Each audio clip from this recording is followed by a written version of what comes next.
di laut. Yang ketiga, dengan Raja Darius juga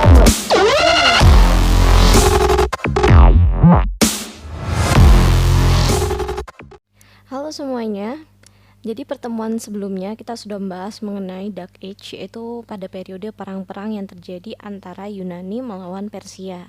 Dan seperti yang kalian ketahui, nanti di akhir perang ternyata Yunani berhasil memenangkan pertempuran tersebut. Dan ketika mereka memenangkan pertempuran tersebut, muncul dua polis utama yang dianggap paling penting atau paling berperan dalam perang, yaitu Yunani melawan dan Sparta. Akhirnya pemerintahan Athena sendiri, yaitu sistem demokrasinya itu mulai berkembang.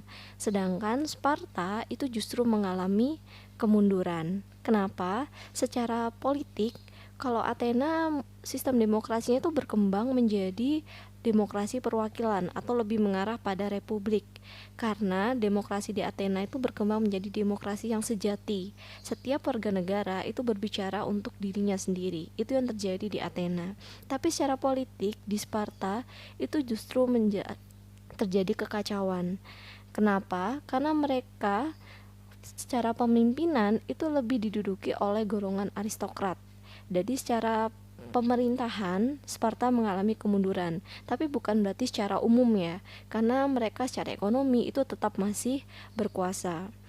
Jadi nanti Sparta itu bertahan di wilayah Peloponnesia, sedangkan Athena itu wilayahnya tetap di wilayah Athena tapi pengaruhnya meluas. Lalu nanti pada abad kelima sebelum Masehi, Athena mulai menyarankan untuk membentuknya sebuah negara Yunani yang terdiri dari persatuan dari beberapa polis. Nah, pada saat itu tujuan awalnya adalah untuk menyaingi kekuatan Persia, sehingga kemudian mereka sepakat terbentuklah yang namanya Liga Delos. Dan dalam Liga Delos ini Athena memiliki posisi yang cukup kuat. Nah, seperti apa sih Liga Delos? Kita bahas pada pertemuan hari ini. Pada pertemuan hari ini kita akan membahas beberapa pertanyaan mengenai Liga Delos, seperti kenapa disebut Liga Delos, latar belakangnya, kok semuanya mau masuk ke dalam Liga Delos, apa sih dampak terbentuknya Liga Delos. Nah, kita akan bahas secara mendetail ya. Kita lihat dulu dari namanya, kenapa disebut Liga Delos. Disebut Liga Delos karena tempat penyimpanan harta dari Liga Delos itu berada di Pulau Suci Delos, yaitu tempat berdirinya kuil besar Apollo. Dan kalau kalian tahu sebenarnya kuil besar Delos ini atau kuil suci ini itu berada di wilayah kekuasaan Athena. Lalu kenapa disebut harta kekayaan? Karena logikanya begini, mereka membentuk sebuah liga, tujuan awalnya adalah pertahanan. Mereka membutuhkan modal. Jadi setiap anggota liga yang tergabung dalam Liga Delos itu harus memberikan semacam upeti atau memberikan semacam sumbangan setiap bulannya untuk mempertahankan atau untuk mengembangkan Liga Delos itu sendiri, terutama di bidang pertahanan. Nah, karena nanti anggotanya semakin banyak, jadi kayak sumbangannya, upetinya tuh semakin besar, dan itu disimpan semuanya di kuil ini, di Pulau Delos ini. Nah, apa sih latar belakang dibentuknya Liga Delos? Tadi sudah saya katakan, yang pertama adalah menyaingi kekuatan Persia. Karena kalau kalian amati, di sini saya kasih peta ya. Yunani itu kalau secara geografis itu lebih kecil dibandingkan Persia. Jadi kalau mereka terpisah, itu kekuatannya akan semakin lemah. Tapi kalau mereka bersatu, itu cukup untuk menyaingi Persia. Dan yang kedua adalah mengusir sisa-sisa kekuatan dan pengaruh Persia di Yunani. Karena sudah saya katakan, memang Athena berhasil memenangkan pertempuran melawan Persia, tapi ada juga polis-polis yang lain yang kalah dan itu akhirnya dijarah oleh Persia. Nah, untuk mengusir kekuasaan Persia seluruhnya dari daratan Yunani, itu akhirnya mereka tergabung dalam Liga Delos untuk menyingkirkan semua pengaruh Persia. Pertanyaan ketiga, kira-kira kenapa ya banyak polis yang mau bergabung dalam Liga Delos? Yang pertama tentu saja untuk alasan perlindungan. Karena kalau dia tergabung dalam Liga Delos, ketika mereka diserang, maka nanti Liga Delos akan melindungi mereka. Yang kedua adalah dianggap pengkhianat. Nah, karena nanti banyak polis-polis yang tergabung dalam Liga Delos, akhirnya muncul stereotip bahwa yang tidak tergabung dalam Liga Delos itu adalah sekutunya dari Persia. Jadi mereka akan dianggap pengkhianat. Dan mereka merasa polis manapun itu akan diuntungkan bila bergabung dalam Liga Delos. Seperti itu. Karena itu tadi perlindungannya akan diberikan kepada siapapun yang bergabung. Dan apabila ada polis yang tidak tergabung dan dia dicap sebagai pengkhianat, maka Liga Delos juga bisa menyerang polis tersebut, yaitu tadi karena dia sudah dicap sebagai pengkhianat. Jadi ini semacam terpaksa, dipaksa, dan akhirnya mereka semuanya masuk ke dalam Liga Delos. Bagaimana dampak dibentuknya Liga Delos bagi Athena? Nah, tadi kan sudah saya katakan, tahun 454 sebelum Masehi, Athena itu mulai mendesak supaya kekayaan yang ada di Liga Delos, yang ada di Pulau Delos, itu dipindah ke Athena. Alasannya sih untuk keamanan, karena hartanya sudah semakin banyak. Jadi kalau ditaruh di sebuah pulau tanpa keamanan yang ketat, ada kekhawatiran nanti harta ini akan dicuri. Dan ternyata desakan dari Athena ini berhasil, sehingga Athena itu bisa menguasai seluruh harta yang ada di Pulau Delos, dan itu juga harta dari semua polis. Nah, karena kekayaan ini, akhirnya Athena semakin terkenal dan diakui oleh polis-polis lainnya. Dia dianggap sebagai polis yang paling kuat. Nah, di sini mulai terjadi konflik. Kenapa? Karena sebenarnya dalam perang Persia melawan Yunani tidak hanya Athena tokoh utamanya, tapi juga ada Sparta. Jadi di sini nanti mulai ada bibit-bibit perpecahan. Bagaimana dampak dibentuknya Liga Delos bagi Yunani kuno? Secara umum dikaji dari aspek ekonomi dan juga politik. Nah, secara ekonomi, Athena itu menuntut agar semua sekutu atau semua anggota Liga Delos itu menggunakan mata uang, sistem berat, dan ukuran yang sama dengan Athena. Jadi, antar polis di Yunani itu sebenarnya walaupun mereka bersatu, setiap polis itu memiliki sistem yang berbeda. Nah, menurut Athena, supaya aktivitas perdagangan menjadi lebih mudah, itu harusnya disamakan, dan semuanya itu menggunakan satuan yang digunakan di Athena, termasuk mata uangnya juga. Nah, dampaknya memang nanti muncul yang namanya keteraturan dan juga kesamaan, jadi aktivitas perdagangan menjadi lebih mudah. Secara politik, Athena mulai mengenalkan sistem demokrasi yang digunakan di Athena. Jadi sistem demokrasi ini mulai dikenalkan ke semua polis, dan nanti akhirnya penguasaan oleh kaum aristokrat itu mulai dihapuskan. Pengawasan Athena itu membuat kaum aristokrat tidak dapat berkuasa lagi, tapi ini hanya berlaku di polis-polis yang kecil. Nah, ini menjadi salah satu pertentangan terbesar terhadap polis Sparta.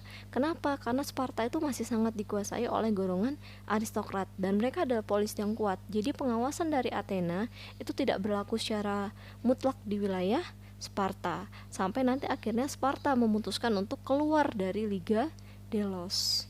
Tapi dia membuat liga tandingan, yaitu lawannya dari Liga Delos. Sama, anggotanya juga Yunani, tapi tidak sebanyak dari anggota Liga Delos, dan namanya adalah Liga Peloponnesia. Pada periode ini, liga bukan lagi sebuah persekutuan, tapi seperti sebuah negara besar di bawah kekuasaan dari Athena. Nah, di tengah kemajuan Athena ini, Athena dipimpin oleh seorang tokoh, yaitu Perikles. Perikles ini memiliki cita-cita yang sangat tinggi untuk Athena. Dia menginginkan Athena itu menjadi sebuah kota yang besar, tapi tidak hanya sebuah cita-cita, dia ingin mewujudkannya. Jadi dalam perang Persia melawan Yunani, kota utama Athena yaitu Akropolis itu dihancurkan oleh Persia. Nah, dia membangun kembali kota Akropolis menjadi kota yang baru, kota yang lebih indah, kota yang lebih bagus daripada Akropolis yang sebelumnya. Dan dia mendapatkan dukungan suara dan juga dana dari rakyat, sehingga dia memperkerjakan arsitek dan seniman terbaik untuk membangunnya. Nah, dalam bidang pemerintahan dia juga melakukan perubahan, yaitu mendasarkan tetap pada demokrasi, tapi ditambahkan dengan meritokrasi. Apa sih meritokrasi? Meritokrasi adalah penyelenggaraan pemerintah tidak didasarkan pada status sosial, tetapi kepada kemampuan dan prestasi. Jadi, pada periode ini, kalau ingin menduduki jabatan publik, jabatan pemerintahan, kamu harus menunjukkan kemampuanmu dan juga prestasimu, bukan karena keluarga dan seterusnya, tapi berdasarkan prestasi dan apa yang kamu miliki. Dan ternyata ini sangat bermanfaat untuk Athena, sampai akhirnya mereka mencapai puncak kejayaannya. Nah, tapi di saat yang bersamaan, Athena juga menghadapi perang, yaitu melawan Sparta, sehingga terjadi perang antara Yunani melawan Yunani.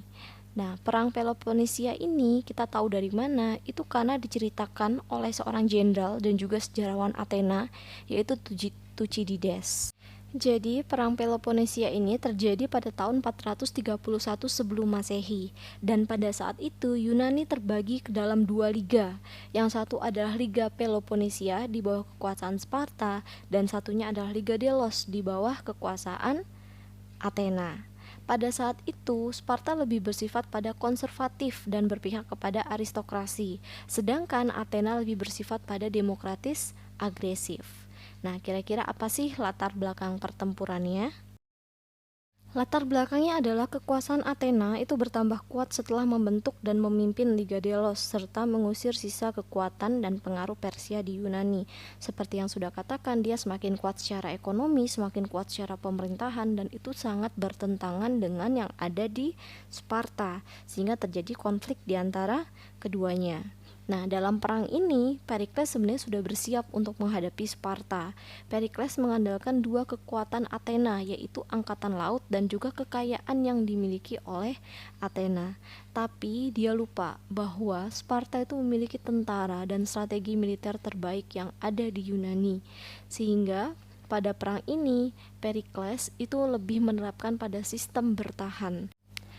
Kenapa bertahan? Karena secara posisi Akropolis itu berada di atas bukit. Jadi untuk pertahanan itu akan lebih mudah. Jadi mereka memanfaatkan angkatan lautnya yang memang lebih banyak, lebih besar, lebih kuat daripada milik Sparta. Itu mereka manfaatkan untuk menimbulkan kerugian di mana saja, terutama untuk Sparta dan juga Liga Peloponnesia. Lalu bagaimana strategi Sparta supaya bisa menang dari Athena? Ternyata Sparta memiliki strategi yang lebih baik. Nah, Sparta mengetahui bahwa Athena itu memiliki armada laut yang kuat. Jadi mereka tidak terlalu mengandalkan peperangan yang ada di laut. Mereka mengandalkan angkatan darat, di mana memang angkatan darat milik Sparta itu adalah yang terkuat di seluruh Yunani. Strategi Sparta pada saat itu adalah ia menyerang desa di luar kota Athena. Jadi dia tidak menargetkan benteng utama, tidak menargetkan pusat kota, tapi dia menyerang desa-desa yang ada di luar kota Athena.